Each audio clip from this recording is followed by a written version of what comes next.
today or not? What do the Belgians still need? Well, I'm looking forward to the discussion on the immobilized assets, not the frozen assets. There's a big difference, the sovereign assets. There's the idea of confiscating them to give them to Ukraine. I'm looking for the legal basis for this decision. This is not a detail. Even during the Second World War, immobilized assets were never touched. So this is a very important step if we would like to take it. We have three demands. I want a full mutualization of the risk, because there is a big risk. We will suffer from enormous claims. So if you want to do this, we will have to do this all together. We want guarantees if the money has to be paid back, that every member state will chip in.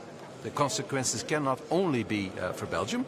And the third demand is that every country who has immobilized assets moves together with us, because we are the only ones. Euroclear is the only financial institution that offers the windfall profits to Ukraine. We know that there are vast amounts of Russian money in other countries who have always been silent about this. If we move, we must move all together. That's European solidarity. If these three demands, which are quite reasonable, I think, are met, then we could go forward.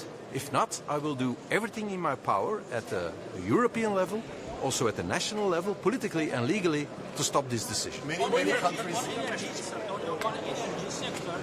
think you need to buy energy from Middle East, like gas and petrol? Well, we are going forward on the 19th package of sanctions against Russia, which means that Russian fossils can no longer come to Europe. So we will need to diversify the value chains more, and the Middle East could be one of the sources to help us do that. What you've heard in countries so far, do you think Isn't there a risk that Putin will expropriate European assets, Russian frozen assets are used? Well, we like, of course, an analysis of what the countermeasures can be. You can look at the example of Google, which was declared bankrupt in Russia and seized, and that Russian jurisdiction is now being applied in other friendly jurisdictions to Russia. So the member states must understand that if they take Putin's money, he will take our money back. Companies of European origin will be seized in Russia. Western frozen money, that's also in Russia, will be seized.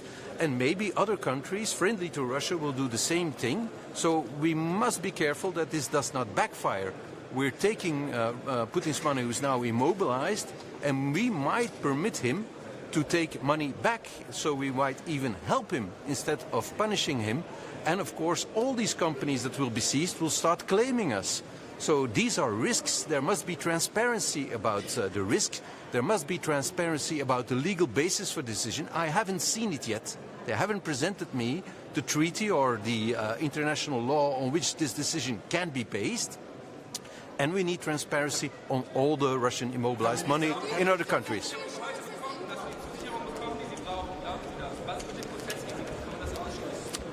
Wenn wir die russischen Vermögenswerten konfiskieren möchten, dann gibt es riesige Risiken. Und ich glaube, wir müssen darüber reden, bevor wir vorwärts gehen können. Das ist nicht einfach für mich. Sie wissen, die meisten russischen Vermögenswerte sind in Belgien, aber es gibt noch andere Länder, die auch russische Vermögenswerte haben.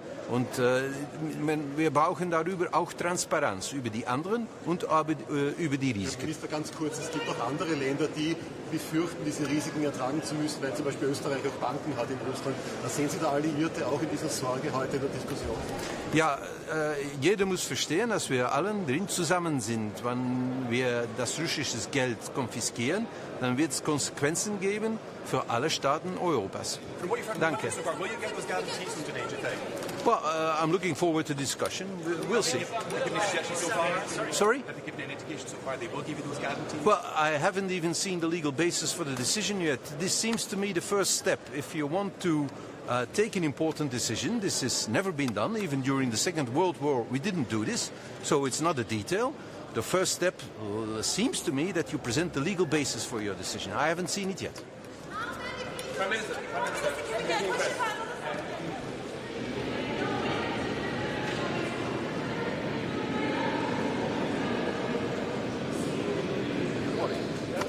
President Zelensky, kunnen u zeggen dat het België akkoord is met het lenen van het Russische geld aan de Oekraïne? Akkoord gaat. Wel, ik wil die discussie gerust aangaan. maar dat begint natuurlijk bij het begin. Eerst de juridische basis om zo'n beslissing te kunnen nemen. Ik heb die nog niet gezien. Waarop baseert men zich? Op welk verdrag? Op welke rechtsregel?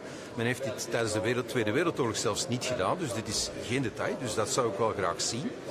En dan kunnen we erover praten. En dan zijn er 3 voorwaarden. Als men wil verder doen, dan moeten we de risico's mutualiseren. Dat wil zeggen, die kunnen niet alleen voor België zijn. Wij gaan gigantische claims tegemoet kijken voor dat geld en voor schade. Die kunnen wij niet alleen dragen. 2, er moeten garanties zijn op de terugbetaling als het nodig is. Op het moment dat het verkeerd uitdraait en er moeten tientallen miljarden aan cash, dat kan tot honderden miljarden aan cash worden terugbetaald, dan kan België dat niet alleen. Dus alle lidstaten zullen dan moeten garanderen dat ze op dat moment kunnen betalen. En 3, wij gaan dit nooit alleen doen. Er zijn nog belangrijke Russische vermogens in andere landen, van sovereign assets van de Centrale Bank van Rusland in andere landen. Die moeten samen met ons bewegen. Anders zal België het enige doelwit zijn van Russische tegensancties. En die kunnen zeer talrijk zijn. Ze kunnen allerlei bedrijven in beslag nemen die wij in Rusland hebben. Ze kunnen geld van westerse banken in beslag nemen in Rusland. Ze kunnen die beslissing ook beginnen afdwingen in regimes die vriendelijk zijn voor Rusland. Kijk naar wat er met Google is gebeurd in Rusland. Het is volledig aangeslagen. En dat, die jurisdictie van Rusland begint zich ook in andere landen toe te passen. Dus die risico's die zijn gigantisch. En die gaan we oftewel allemaal samen dragen of we beginnen er niet aan. Hoe keert u dan tot het daar op papier staat vandaag? Wel, het lijkt mij evident dat als je zo'n beslissing neemt, je de juridische basis wil kennen en dat je wil weten dat die solide is. Tot zolang ga ik niet bewegen. En dan zijn er die 3 voorwaarden. We hebben die door gespecialiseerde juristen netjes in tekst laten zetten. Men zal die tekst oftewel aanvaarden, oftewel ga ik alles doen wat ik kan, politiek en legaal, Europees en nationaal, om die beslissing tegen te houden. Dus wij willen gerust meewerken, maar op aanvaardbare voorwaarden. Ik denk dat er geen euro van dat geld moet teruggaan naar Rusland. Het is altijd de bedoeling geweest, als er een vredesakkoord is, dat Rusland dat geld moet opgeven voor de reconstructie van Oekraïne. Maar als wij het internationaal recht naast ons neerleggen, dan zouden wij Poetin wel eens kunnen helpen. Want hij kan voor hetzelfde bedrag aan tegenconfiscaties doen en dan heeft hij gewoon zijn geld terug en hebben wij niet anders dan problemen. Hoe diep is de crisis in uw regering? 10 miljard of anders ontslag? Ja, dat is een totaal ander onderwerp. Dat gaat over de begroting. Die moet in orde gebracht worden op de lange termijn. Ik denk dat dat nu moet gebeuren. Daarvoor zijn wij verkozen. Dat zijn moeilijke beslissingen. Als je geen moeilijke beslissingen kan nemen, dan ben je niet capabel om te besturen. Een regering is een doel om de bevolking te dienen, niet andersom.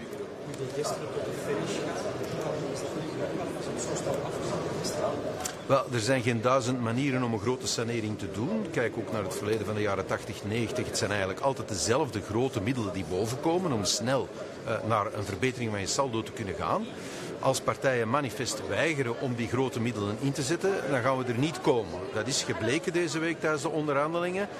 Ik heb ze uit de tent gelokt door te zeggen, als we die maatregelen wegnemen, hebben jullie dan alternatieven om er te geraken? Het is gebleken dat dat totaal niet het geval is. Dus ja, we zitten hier op een heel moeilijk punt, ik kan het niet ontkennen. Wel, dat zal moeten blijken in de dagen die komen. Hè. Voor mij is de deadline van een budget dat steek houdt. En ik zou dat liefst dit jaar nog gestemd hebben in het parlement, uiteraard. Hè. Dus zoveel tijd is er niet meer. Maar als men onverzoenlijk is en onverzoenbaar blijft, ja, zullen we daar vroeg of laat de gevolgen van moeten vaststellen. Die begroting moet gesaneerd worden. Nogmaals, daarvoor ben ik verkozen. Ik zit niet in de 16 om de oecases van mensen buiten de 16 te aanvaarden en het land dan maar in de afgrond te laten glijden. Nogmaals, dit is irrationeel.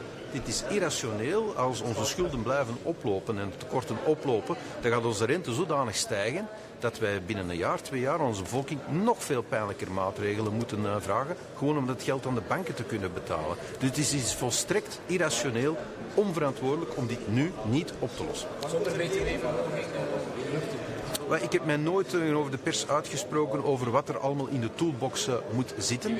Maar er zijn geen 1000 manieren om een begroting te saneren. Are you happy with the guarantees that have been offered so far regarding the inflation? Well, we're still looking for the legal basis on which this decision can be taken. We haven't seen it yet. That seems to me the beginning of everything, the legal basis. If there is a legal basis, we want to go forward in this debate, but we have 3 conditions that aren't yet being met. We want mutualization of the risk, because the risk is very, very big. We could be faced with claims for tens of billions of euros, maybe hundreds of billions of euros. So if these claims come, we have to be responsible together.